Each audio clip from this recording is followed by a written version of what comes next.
नमस्कार विद्यार्थी मित्रांनो. माझ्या YouTube चॅनलमध्ये मी तुमचं सहर्ष स्वागत करीत आहे.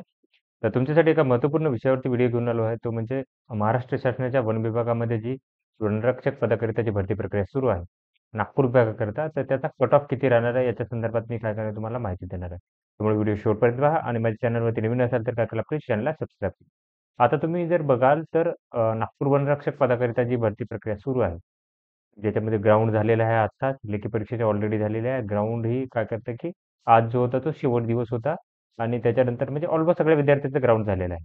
ओके. 21 तारखेचा विषय चालू आहे. तो विषय सध्या तरी आपण हे करून काय करूयात की जेवढे झाले होते त्याच्यानुसार काय केलं की कट ऑफ काय असेल आत्ताच्या क्षणी ते काय करत की आपण प्रेडिक्ट करण्यासाठी हे करतात.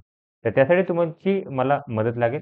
ॲक्चुअली मी त्यावेळेस 21 ते 24-25 तारखेपर्यंत काय होतं की तिथे ग्राउंडवर अवेलेबल होतो. खूप साऱ्या विद्यार्थ्यांना मी काय केलं की माहिती घेतलेली आहे. किती आउट ऑफ वाले होते, त्याच्यानंतर किती विद्यार्थी एव्हरेज मार्कवाले होते. म्हणजे मार्क तर तिथे समजत नव्हते, टायमिंग तिथे. पण विद्यार्थ्यांना काय की ऑलमोस्ट विद्यार्थ्यांनी घड्याळ घेऊन गेले होते. तर त्यामुळे काय होतं की तो डेटा जो आहे तो काय केला की विद्यार्थ्यांजवळ आहे. तर कट ऑफसाठी बघा सगळ्यात पहिलं तर काय केलं की आता पहिलं तर जाहिरातीमध्ये किती वॅकन्सी होती ते बघूयात आणि त्याच्यानुसार कट ऑफसाठी तुमची मदत काय लागेल मला, ती काय करेल की मी तुम्हाला सांगणार आहे. तुम्ही जर जाहिरात पाहाल याची ना वनरक्षकसाठीची, तर 277 पदाकरिता ही भरती प्रक्रिया सुरू होती. आता मी काय केलं की कट ऑफसाठी ॲक्चुअली तुमची मदत का लागणार आहे ते सांगेल मी.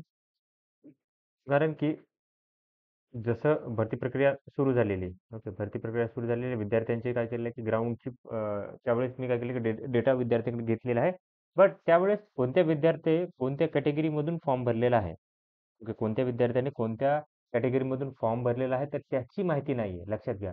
त्याची माहिती नाहीये, तर मी काय केलेलं आहे की त्याच्यानुसार तुम्हाला एक Google फॉर्म देत आहे मी. Google फॉर्ममध्ये तुम्ही काय करायचं की ती माहिती भरायची आहे. सगळ्यात पहिले जर बघितलं तर एस-सीसाठी 40 जागा होत्या. एस-टीसाठी 20 जागा होत्या. व्ही-जे-एसाठी 9 जागा होत्या. एन-टी-बीसाठी 15 जागा. एन-टी-सीसाठी 18 जागा. एन-टी-डीसाठी 7 जागा. ओ-बी-सीसाठी 80 जागा. एस-बी-सीसाठी 8 जागा. ई-डब्ल्यूसाठी 35 जागा. ओपनसाठी 45 जागा. टोटल 277 पदांकरिता ही भरती प्रक्रिया सुरू होती. त्याच्यानंतर ही काय केलं मी त्याच्यानंतर पॅरलल रिझर्व्हेशनमध्ये तुम्हाला सर्वसाधारणच्या होत्या एस-सीमध्ये 40 पैकी 7 जागा. त्याच्यानंतर महिलांसाठी, खेळाडूसाठी, माजी सैनिक, पदवीधर अंशकालीनसाठी, त्याच्यानंतर प्रकल्पग्रस्त, भूकंपग्रस्त, रोजंदारी मजदूर, होमगार्ड आणि अनाथ. तर हे सगळं एकत्रित करून मी काय केलं, की एक शीट बनवलेली आहे. तर आता ही शीट बघू शकता. या शीटमध्ये काय केलेलं, की मी तुम्हाला पहिल्यांदा तुमचं नाव लिहायला लागेल तुमचं. तुमच्यानंतर कॅटेगरी तुम्हाला सिलेक्ट करायला लागेल.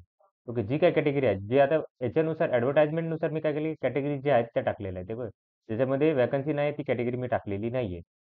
ठीक आहे. त्याच्यानंतरनं बघा तुमचं जेंडर टाकायला लागेल, मेल असेल, फिमेल असेल.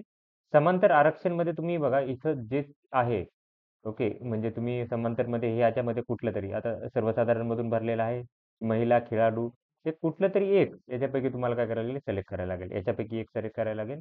त्याच्यानंतरनं तुम्हाला लेखी परीक्षेत मार्क किती आहेत? आता हे तुमचं व्हेरिफाय होणार आहे आणि त्याच्यानंतर ग्राउंडचे मार्क किती आले हे व्हेरिफाय करायचे. ही माहिती आल्यानंतर आपल्याला एक्झॅक्ट कट ऑफ काय किती आहे तो काय कळणार की कळणार आहे. ओके. एक्झॅक्ट कट ऑफ किती लागेल तो कळेल. तर त्यामुळे तुमचं सहकार्य अपेक्षित आहे. तर त्यासाठी काय करा प्लीज, प्लीज, प्लीज लवकरात लवकर काय करा शीट भरा म्हणजे आपण कट ऑफवरती काय करू शकतो उद्या सकाळी त्याच्यावरती माहिती घेऊन आपण व्हिडिओ बनवू शकतो. ओके. तर ही माहिती तुम्हाला ही डिस्क्रिप्शन बॉक्समध्ये Google शीट देत आहे आणि त्याच्यानंतरनं काय करत आहे की तुम्हाला Telegram चॅनलवरती ही Google शीट देत आहे. तर अशाच इम्पोर्टंट अपडेटसाठी माझ्या चॅनलला सबस्क्राईब करा, व्हिडिओ लाईक करा आणि इन्फॉर्मेशन मित्रांसोबत शेअर करा.